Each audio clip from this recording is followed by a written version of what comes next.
സ്ത്രീ സുരക്ഷാ പദ്ധതി ഏറ്റെടുത്ത് കേരളം. നമസ്കാരം. ഈ ദിവസത്തെ ഏറ്റവും പ്രധാനപ്പെട്ട വാർത്താ വിശേഷങ്ങളുമായി ജനേകം ടോപ്പ് 10 ന്യൂസിലേക്ക് സ്വാഗതം. സംസ്ഥാനത്തെ സ്ത്രീകളുടെ ക്ഷേമം ഉറപ്പുവരുത്തുന്നതിനായി LDF സർക്കാർ ആരംഭിച്ച സ്ത്രീ സുരക്ഷാ പദ്ധതി ഏറ്റെടുത്ത് കേരളം. ഈ ചെറിയ കാലയളവിനുള്ളിൽ സ്ത്രീ സുരക്ഷാ പദ്ധതിയിലേക്ക് 8,52,223 പേർ അപേക്ഷിച്ചുവെന്നത് സർക്കാർ ഇടപെടലിന് ലഭിച്ച സ്വീകാര്യതയുടെ വൈപുല്യം വെളിവാക്കുന്നുവെന്നും മുഖ്യമന്ത്രി പിണറായി വിജയൻ പറഞ്ഞു. 35-നും 60-നും ഇടയിൽ പ്രായമുള്ള യാതൊരു ക്ഷേമ പെൻഷൻ പദ്ധതിയിലും ഉൾപ്പെട്ടിട്ടില്ലാത്ത അന്ത്യോദയ, അന്നയോജന, മുൻഗണന വിഭാഗം എന്നിവയിൽ ഉൾപ്പെടുന്ന സ്ത്രീകൾക്കും ട്രാൻസ് വുമൺ വിഭാഗത്തിൽപ്പെട്ടവർക്കും പ്രതിമാസം 1000 രൂപ ലഭിക്കുന്ന പദ്ധതിയാണിത്.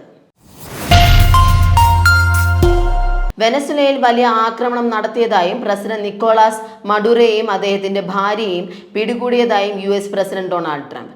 ട്രൂത്ത് സോഷ്യലിലൂടെയാണ് ട്രംപ് ഇക്കാര്യം അറിയിച്ചത്. വെനസ്വേലൻ തലസ്ഥാനമായ കാരക്കസിൽ US വൻതോതിലുള്ള ആക്രമണം നടത്തിയതിനു ശേഷം നിക്കോളാസ് മഡുറോയെ പിടികൂടി വെനസ്വേലയിൽ നിന്ന് നാടുകടത്തിയതായാണ് ട്രംപ് പ്രഖ്യാപിച്ചിരിക്കുന്നത്. തൊണ്ടിമുതൽ തിരിമറി കേസിൽ MLA ആന്റണി രാജുവിനും കൂട്ടുപ്രതി KA ജോസിനും 3 വർഷം തടവ്. Nedumangad first class judicial magistrate കോടതിയാണ് വിധി പറഞ്ഞത്.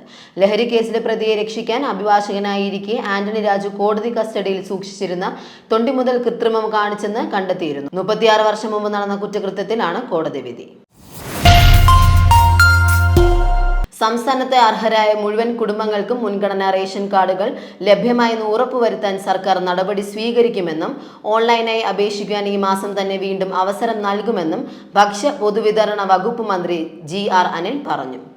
നിലവിൽ ഓൺലൈനായി ലഭിച്ച 39,682 അപേക്ഷകളിൽ അർഹതപ്പെട്ടവർക്ക് ജനുവരി 15-ന് മുൻപായി PHH കാർഡുകൾ വിതരണം ചെയ്യും. 2026 ജനുവരി 31-ന് മുമ്പായി അർഹരായ എല്ലാ കുടുംബങ്ങളും ഓൺലൈൻ അപേക്ഷ സമർപ്പിച്ചിട്ടുണ്ട് എന്ന് ഉറപ്പുവരുത്തണമെന്നും മന്ത്രി പറഞ്ഞു. കോൺഗ്രസ് MPമാർക്ക് പിന്നാലെ മന്ത്രിസ്ഥാനം സ്വപ്നം കണ്ട് നിയമസഭയിൽ മത്സരിക്കാനൊരുങ്ങി NK പ്രേമചന്ദ്രൻ MP. RSP കേന്ദ്ര നേതൃത്വത്തെ പ്രേമചന്ദ്രൻ വിവരം ധരിപ്പിച്ചതായാണ് സൂചന. എന്നാൽ നിയമസഭ തെരഞ്ഞെടുപ്പിൽ മത്സരിക്കുന്നെങ്കിൽ ചവറയിൽ മാത്രമെന്ന് വ്യക്തമാക്കി RSP സംസ്ഥാന സെക്രട്ടറി ഷിബു ബേബി ജോൺ രംഗത്തെത്തി. ചവറയുമായുള്ളത് പിതാവിന്റെ കാലം മുതലുള്ള വൈകാരികമായ ബന്ധമാണെന്നും ഷിബു ബേബി ജോൺ വ്യക്തമാക്കി.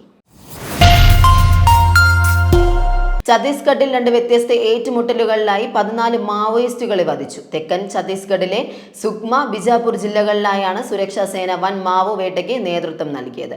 റായ്പൂരിൽ നിന്ന് 450 കിലോമീറ്റർ അകലെ ബസഗുഗ താരി വനമേഖലയിൽ മാവോയിസ്റ്റ് സാന്നിധ്യമുണ്ടെന്ന രഹസ്യ വിവരത്തിന്റെ അടിസ്ഥാനത്തിൽ പ്രത്യേക സുരക്ഷാ സേനയുടെ നേതൃത്വത്തിലായിരുന്നു ഓപ്പറേഷൻ. വരുന്ന നിയമസഭാ തെരഞ്ഞെടുപ്പിൽ കോഴിക്കോട് ജില്ലയിലെ നാദാപുരം കൊയിലാണ്ടി മണ്ഡലത്തിൽ മത്സരിക്കാൻ രംഗത്തിറങ്ങിയ മുല്ലപ്പള്ളി രാമചന്ദ്രന് ജന്മനാട്ടിൽ തന്നെ പ്രതിഷേധം. മുതിർന്ന കോൺഗ്രസ് നേതാവും മുൻ KPCC പ്രസിഡന്റുമായ മുല്ലപ്പള്ളി രാമചന്ദ്രനെതിരെ ജന്മനാട്ടിൽ പോസ്റ്ററുകൾ. 7 തവണ MPയും 2 തവണ കേന്ദ്രമന്ത്രിയുമായിരുന്നിട്ടും അദ്ദേഹത്തിന് ഇനിയും അധികാരക്കൊതി മാറിയില്ലേ എന്ന് പോസ്റ്ററുകളിൽ കാണാം.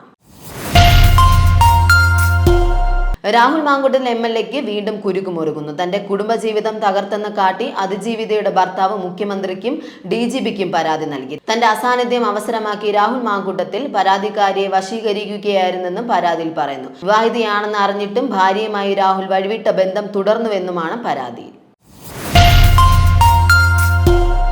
അധ്യാപക സംഘടനകളുടെ എതിർപ്പിനെ തുടർന്ന് സംസ്ഥാനത്തെ സ്കൂൾ അധ്യാപകർക്ക് KTET നിർബന്ധമാക്കിയ ഉത്തരവ് താൽക്കാലികമായി മരവിപ്പിച്ചതായി വിദ്യാഭ്യാസ വകുപ്പ് മന്ത്രി V ശിവൻകുട്ടി അറിയിച്ചു. സുപ്രീം കോടതി ഉത്തരവിനെ തുടർന്നാണ് സർക്കാർ ഉത്തരവിറക്കിയതെന്നും സർക്കാർ ഇതിനെതിരെ റിവ്യൂ ഹർജി നൽകുമെന്നും മന്ത്രി പറഞ്ഞു.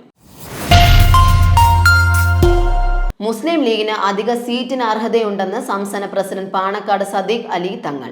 ചില സീറ്റുകൾ വെച്ച് മാറണമെന്നും മുസ്ലിം ലീഗ് തീരുമാനിച്ചിട്ടുണ്ട്. വെൽഫെയർ പാർട്ടിയുമായി മുന്നണി ബന്ധമുണ്ടാകില്ലെങ്കിലും വോട്ട് വേണ്ടെന്ന് പറയില്ല.